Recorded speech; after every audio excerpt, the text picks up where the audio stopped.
চলেন আজকে আপনাদের সাথে টাঙ্গাইল মোটর ফেস্ট রিলেটেড সব কাহিনী শেয়ার করি। দিনের শুরুতে সকাল সকাল এত সুন্দর একটা ওয়েদার ছিল মাশাআল্লাহ। তার সাথে আবার অনেক বছর পরে মনে হয় আকাশে রংধনু দেখলাম। সুন্দর ওয়েদারের ফিল নিতে নিতে প্রথম যে কাজটা আমরা সবসময় করি সেটা হচ্ছে তেল নেওয়া। আর এইবার আমরা 30 লিটার তেল নিয়ে নিই। আর এই 30 লিটার তেল আমাদের যাওয়া আসা ঘোরাঘুরি সব সহ এভারেজ মাইলেজ ছিল 9-10 এর মাঝামাঝি। ইউজুয়ালি দিনের বেলা হাইওয়েতে আমাদের তেমন একটা উঠা হয় না, বাট আসলে সত্যি বলতে দিনের বেলা হাইওয়েতে গাড়ি চালায় কিন্তু একটা শান্তি আছে। তার সাথে এইবার আমাদেরকে অঙ্কন জয়েন করে ওর প্রিমিয় গাড়ি নিয়ে। অনেকে আবার কোয়েশ্চেন করছে যে ভাই রাস্তায় এই গ্রিন কালার টিন্ট বা অন্য কালারের টিন্ট কি লিগ্যাল কিনা।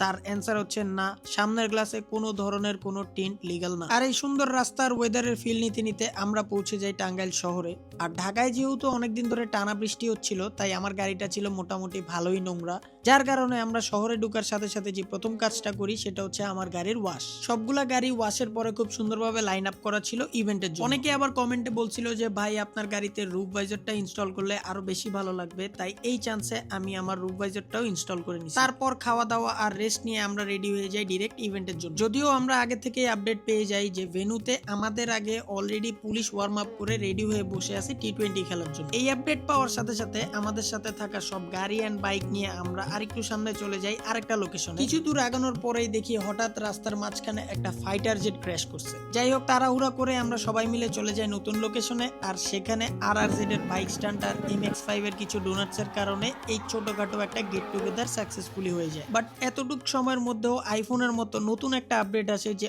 অলরেডি এই গ্রাউন্ডের দিকেও নাকি 4 গাড়ি আর্মি রওনা দিয়ে দিছে। এই নিউজ পাওয়ার সাথে সাথে সবাই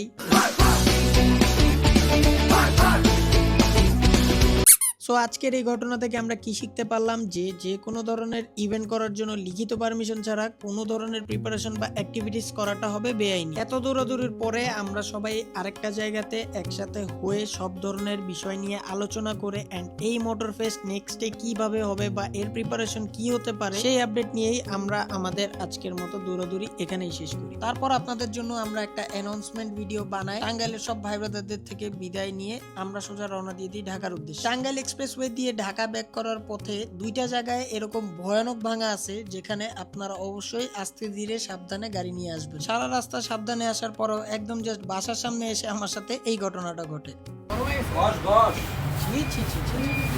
একটা ইট ঢুকছে, ইট চাচার ইট, এই যে চাচার ইটের মধ্যে